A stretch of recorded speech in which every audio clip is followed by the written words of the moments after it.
Hi friends, welcome to our channel Chandra's kitchen. నేను ఈరోజు మీకు తీయ గుమ్మడికాయ అండి, మంచి గుమ్మడికాయతో పులుసు చేసి చూపిస్తాను. చూసారా, ఇట్స్ అ వెరీ బిగ్ అండి, చాలా పెద్దది. ఇది మాకు తెలిసిన ఫ్రెండ్ వాళ్ళు ఇచ్చారు, ఆర్గానిక్దే అండి, వాళ్ళ ఫామ్లో కాచింది. ఇప్పుడు దీన్ని మనము కట్ చేసేసుకుందాం. గుమ్మడికాయని కట్ చేసేసుకున్నామండి ఇలా పీసెస్గా. ఇప్పుడు దీన్ని పైన ఫీల్ చేసేసుకుందాం. చూసారా, పీసెస్ కట్ చేసేసుకొని ఫీల్ చేసేసుకున్నామండి ఇలా. ఇప్పుడు వీటిని నీట్గా వాష్ చేసేసి పీసెస్ కట్ చేసుకుందాము. చూసారా, ఫీల్ ఎంత వచ్చేస్తుందండి. ఈ సీడ్స్ కూడా పనికొస్తాయండి. ఇవి చక్కగా వాష్ చేసి ఎండబెట్టేసుకుంటే మనం పౌడర్ చేసేసుకోవచ్చు అండి, కారపొళ్ళు అట్లా వేసుకోవచ్చు. గుమ్మడికాయ ముక్కలు కూడా కట్ చేసి పెట్టుకున్నామండి, వాష్ చేసి. ఈ సైజు ఉంటే సరిపోతుందండి, ఎందుకంటే త్వరగానే బాయిల్ అవుతాయి. సో కొంచెం బిగ్ సైజ్ ఉండాలి. ఆనియన్స్ కూడా ఇలా కట్ చేసుకోవాలండి, ఈ సైజు, మరీ చాప్ చేసుకున్నట్టు బాగుండదు. టమాటో నేను బాగా పండినటువంటి ఒక టమాటో తీసుకున్నానండి, బిగ్ సైజు. టమాటో మాత్రం ఇలా చిన్న చిన్నగా చాప్ చేసుకున్నట్టు కట్ చేసుకోవాలండి. దీనిలో గ్రీన్ చిల్లీ వేయొద్దండి, రెడ్ చిల్లీ మాత్రమే వేసుకోవాలి పోపులో కూడా. ఇప్పుడు మనము ప్రిపరేషన్ స్టార్ట్ చేద్దాం. పెట్టేసుకున్నానండి, ఆయిల్ కూడా హీట్ ఎక్కేసింది. రెడ్ చిల్లీ వేసుకున్నాము, దీనిలో పోపు గింజలు వేసుకుందాం. గ్రీన్ చిల్లీ వేయద్దండి, రెడ్ చిల్లీ వేస్తేనే బాగుంటుంది టేస్ట్. వేగిపోయాయి కదండి, ఇప్పుడు మనము కట్ చేసి పెట్టుకున్నట్టు ఆనియన్స్ వేసుకుందాం ఫస్ట్.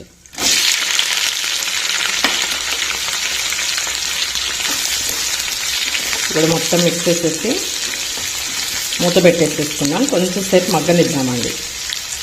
లేకపోతే 4 కర్రీ లీవ్స్ కూడా వేసుకుందాం. 4 కర్రీ లీవ్స్ అండి. ఇది కూడా మిక్స్ చేసేసి మూత పెట్టేసుకుందాం. ఒక 1 మినిట్ మగ్గిపోతుందండి. ఇది కొంచెం ఫ్రై అయిన తర్వాత అప్పుడు మన గుమ్మడికాయ వేసుకుందాం. గుమ్మడికాయ ముక్కలు, గుమ్మడికాయ పీసెస్ చూడడానికి హార్డ్గా ఉంటాయి కానీ త్వరగానే కుక్ అవుతాయండి. మూత పెట్టేసానండి. ఇప్పుడు ఒక 1 మినిట్ వెయిట్ చేద్దాం. ఒకసారి మూత తీసి చూద్దామండి. కొంచెం ఫ్రై అయిపోయింది కదండి. ఇప్పుడు దీనిలో మనము ఒక చిటికెడు పసుపు, మెంతి పౌడరు, జీరా పౌడర్ వేసుకుందామండి. ఇప్పుడు మనము చిటికెడు మెంతి పౌడర్ అండి, జీరా పౌడర్. దీనిలో అల్లం వెల్లుల్లి పేస్ట్ కన్నా ఈ మెంతి పౌడర్, జీరా పౌడర్ వేసుకుంటేనే బాగుంటుందండి. ఇక్కడ పసుపు, దీన్ని కూడా ఇప్పుడు మొత్తం మిక్స్ చేసేసి ఇంకొక 1 మినిట్ ఫ్రై అవనిద్దామండి. దాని తర్వాత గుమ్మడికాయ పీసెస్ యాడ్ చేసేసుకున్నాం. ఇది మరీ డ్రైగా అవ్వద్దండి, ఆనియన్స్ కంప్లీట్గా డ్రై ఫ్రై అవ్వద్దు. ఇలా 70% ఫ్రై అయితే సరిపోతుందండి. ఒక 1 మినిట్ ఉంచి వేసేసుకున్నాం.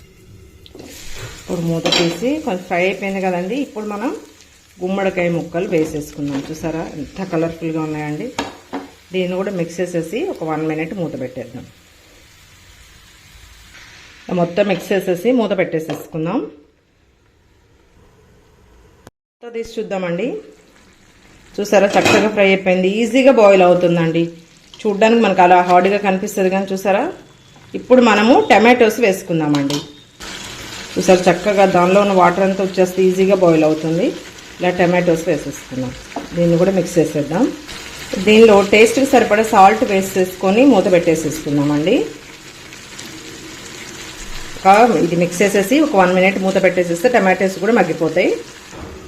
ఒకసారి మూత తీద్దామండి. చూసారా, టమాటోస్ కూడా మగ్గిపోయినాయి కదా. ఇప్పుడు దీనిలో రెడ్ చిల్లీ పౌడర్ వేసేసుకుందాం మన టేస్ట్కి సరిపడా. నెక్స్ట్ ఇది పులుసు కాబట్టి మనం చింతపండు, నేనైతే చింతపండు గుజ్జు వేసుకుంటున్నానండి. మీరైతే చింతపండు నానేసి పులుసు కూడా వేసుకోవచ్చు. చూసారా, నేను 1/2 టేబుల్ స్పూన్ వేసాను, సరిపోతుంది. ఇప్పుడు దీన్ని మనం మిక్స్ చేసుకోవాలండి, వాటర్ పోయొద్దు ఇప్పుడే. ఇది కొంచెం మిక్స్ చేసి ఒక 1 మినిట్ మగ్గిన తర్వాత అప్పుడు వాటర్ వేసుకుందాం. ఇది కూడా మగ్గిపోయిందండి. ఇప్పుడు చూసారా, చక్కగా బాయిల్ అవుతుంది కదా. దీనిలో నేను కొంచెం చిన్న గ్లాస్ మాత్రమే వేసుకుంటున్నానండి వాటర్, ఎందుకంటే ఎక్కువ వేసుకోవాల్సిన అవసరం లేదు. కొంచెం ఇది పులుసు అనేది చిక్కగా ఉంటేనే బాగుంటుందండి. దీనిలో కొంచెము బెల్లం ముక్క వేసుకుంటున్నానండి.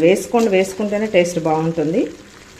చూసారా, మొత్తం మిక్స్ చేసేసాం కదండి. ఇప్పుడు ఒక 1 మినిట్ మళ్ళీ బాయిల్ అవనిద్దామండి, మూత పెట్టేసేసుకొని. బాయిల్ అయిపోయిందండి. ఇప్పుడు ఒకసారి చూద్దాం. చూసారా, వావ్, సూపర్ అండి. చక్కగా ఆయిల్ కూడా పైకి వచ్చేసింది. నేను తక్కువ వేస్తాను కాబట్టి ఆయిల్ మీకు కొంచెమే కనిపిస్తూ ఉంటుంది. చూసారా, చక్కగా చక్కగా బాయిల్ అయిపోయిందండి. ఇంత అంటే ఈ మాత్రం చిక్కదనం ఉండాలండి, ఇంకా నీళ్ళగా ఉంటే బాగుండదు పులుసు. ఇప్పుడు మనము స్టవ్ ఆఫ్ చేసేసుకుందాం. మన పులుసు రెడీ అయిపోయిందండి. గుమ్మడికాయ పులుసు, తీయ గుమ్మడికాయ పులుసు చూసారా, చాలా బాగుంది కలర్ఫుల్గా. మీరు కూడా ఇలానే ట్రై చేయండి, చాలా హెల్త్ బెనిఫిట్స్ ఉంటాయండి. Thank you friends, thank you for watching my channel. Please like, share, subscribe.